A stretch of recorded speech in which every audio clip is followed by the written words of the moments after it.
Belle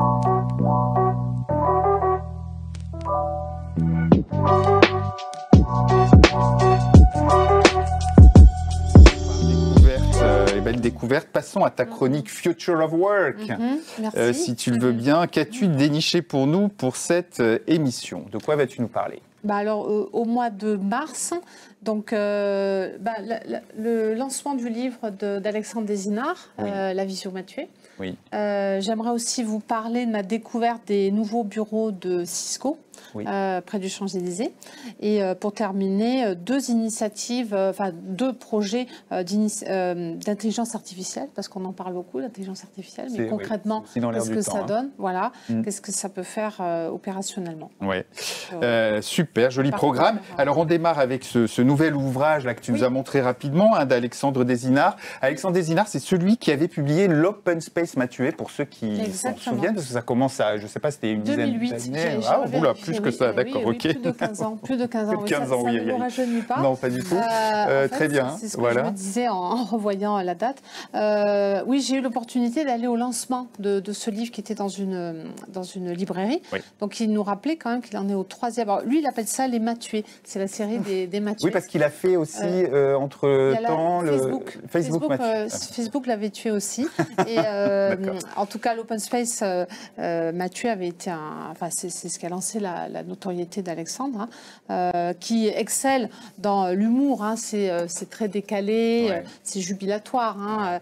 En fait, il égratigne un petit peu le télétravail et les outils collaboratifs pour travailler à distance. Mais c'est 21 petites scénettes dans lesquelles tout le monde se retrouvera. Moi, j'avais bien aimé celle des traquances. Dans les traquances, c'est la contraction entre travail et vacances. Donc, c'est le fait qu'on va aller... on va étendre un séjour soit avant, soit après de vacances pour travailler. Parce qu'on dit, finalement, à distance, je peux faire une visio, etc. Et donc, c'est une petite scénette montre comment un couple a pourri ses vacances avec le mari qui apporte son ordinateur et qui, dès 9h le matin, fait sa visio en vociférant chut, surtout ne faites pas de bruit, sors de là, moi j'y vais. Enfin bref, donc il a été assez épouvantable. Voilà. Donc, c'est de nouvelles scènes de vie. C'est basé sur du vécu. Alors, Alexandre dit qu'il basé sur la scène de vie réelle. Anthropologue des open space, et t'en parlera mieux, je crois que tu vas l'inviter bientôt. Ouais. Voilà, lui, c'est vraiment de l'observation, c'est du vécu, c'est de l'interview. Il parle de désynchronisation générale. Oui, c'est quoi la désynchronisation? C'était la conclusion. On était très nombreux à ce lancement et nous a fait comme une petite conférence. C'était vraiment très intéressant. Pour conclure à la fin, accordons-nous sur le fait qu'on est un peu dans la désynchronisation générale, c'est-à-dire un peu la pagaille. Voilà. Donc, mais le message qu'il a fait passer, c'est de dire on ne reviendra pas en arrière. A priori, il y a eu des chiffres qui sont sortis. À peu près la moitié des cadres démissionneraient si leur entreprise leur enlevait le télétravail. Oui. En tout cas, c'est assez fort comme déclaration. Donc, on ne va pas revenir en arrière. Il faut faire avec. Mais il faut, le message qu'il faisait passer, il faut vraiment réétudier les nouvelles façons de travailler et les prendre très au sérieux. Oui. Voilà. On est tous sortis. Donc tu nous recommandes, quoi qu'il en soit, la lecture. Oui, ça se lit très facilement. D'accord. Encore une fois, petite scénette par petite scénette, pour sourire. Alors, autre chose, tu as visité le Collaboration Center de Cisco. Alors là, on va passer dans le Future of Work. Oui, en fait, est-ce qu'on passe vraiment dans le Future of Work? Parce que ce Collaboration Center de Cisco... Il est rue de Washington, à Paris, et dans un bel immeuble haussmannien. Oui, tout à fait. Enfin, alors, on est à la fois dans le passé et dans, l'hyper-futur, tu vas voir. Ouais. Dans le passé, parce qu'en fait, c'est une fusion architecturale entre des immeubles neufs, haussmanniens, effectivement, et moi, ce qui m'a particulièrement plu, un hôtel particulier. Un hôtel particulier qui date de 1820. Ouais. Alors, on m'a vaguement dit, effectivement, quand j'étais sur place... Oui, c'est lié à Napoléon, mais sans plus de précision. Alors, comme moi, j'adore l'histoire et Napoléon en particulier, donc je me suis intéressée, mais qui a vécu là? Enfin, même il y a quelqu'un qui l'a fait construire pour lui en 1820, et cette personne, c'est un des orfèvres de Napoléon Ier. Donc, c'est Jean-Baptiste Claude Audiot. On voit ce grand salon là, dis donc, voilà. magnifique. Ça, c'est son grand salon, alors entièrement restauré, rénové, classé, hein, évidemment, marqueterie, boiserie, tableaux, miroirs, cheminée. J'ai vu des horloges magnifiques aussi, avec un mobilier effectivement plutôt moderne. On voit une salle au fond. Une table, pardon, autour de laquelle on peut travailler. N'importe qui peut réserver et travailler dans cette salle. Donc c'est une ambiance très particulière, effectivement.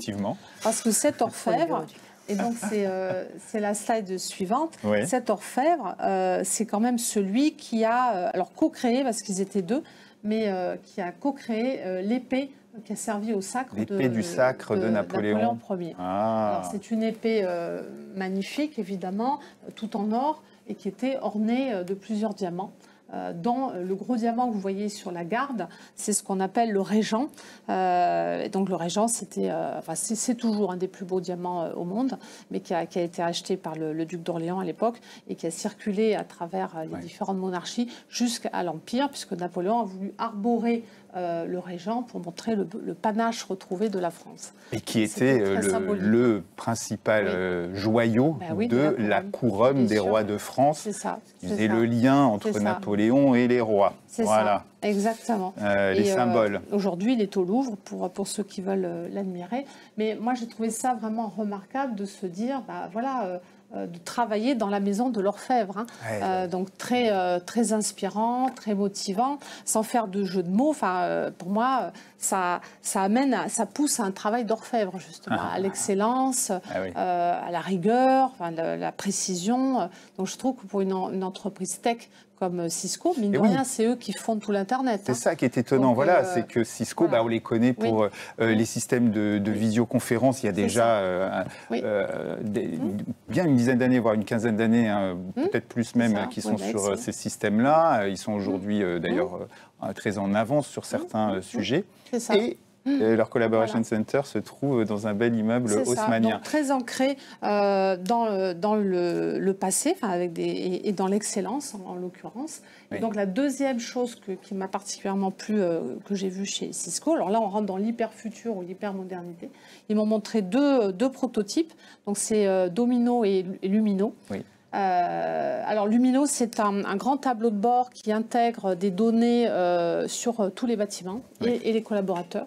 Ils sont en train de tester mes tests chez eux, donc sur tous leurs bâtiments dans le monde entier. Donc on voit en temps réel la consommation d'électricité, la lumière, etc. L'occupation aussi des locaux. Ils ont bien intégré le travail hybride, c'est-à-dire que je sais en temps réel la part de collaborateurs qui travaillent dans les locaux, chez eux ou ailleurs. Il y a les trois dimensions.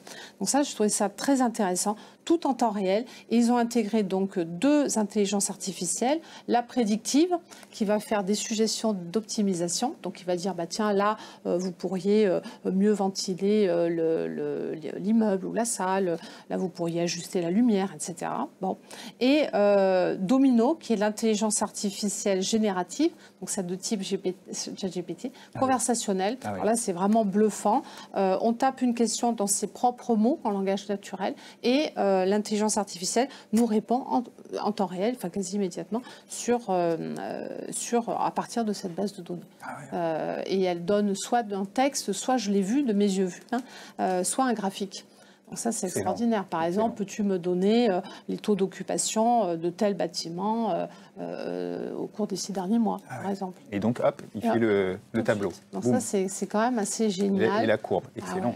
Ça permet à tout le monde de le faire. C'est-à-dire que c'est plus demander à un informaticien ou un analyste. C'est le future of work, comme je l'ai, mais qui conserve un lien avec le passé. C'est très intéressant. C'est vraiment une trajectoire qui est vraiment Alors justement, sympa. comme tu parles d'intelligence artificielle, justement, tu as repéré aussi tes coups de cœur aussi du mois au dernier trophée Work Night. De quoi s'agit-il ? Oui, alors pareil, je suis très sensible à ça parce qu'encore une fois, tout le monde en parle, mais concrètement, qu'est-ce que ça donne ? On commence à voir, ça y est, les applications. On commence, mais c'est vrai que c'est quand même très récent. Donc, c'est la slide suivante. Donc, là, c'est Almelia. Alors, c'est un projet, enfin une innovation qui a reçu 2 récompenses la semaine dernière à la Work Night. C'est un ancien de Sanofi, que tu connais, Lionel, d'ailleurs, qui est derrière Frédéric ce Prévost, projet. absolument. Voilà, Frédéric Prévost, qui a eu la gentillesse de me faire une démo aussi. Donc ça, c'est assez bluffant. Alors lui, il propose ce qu'il appelle un concierge virtuel.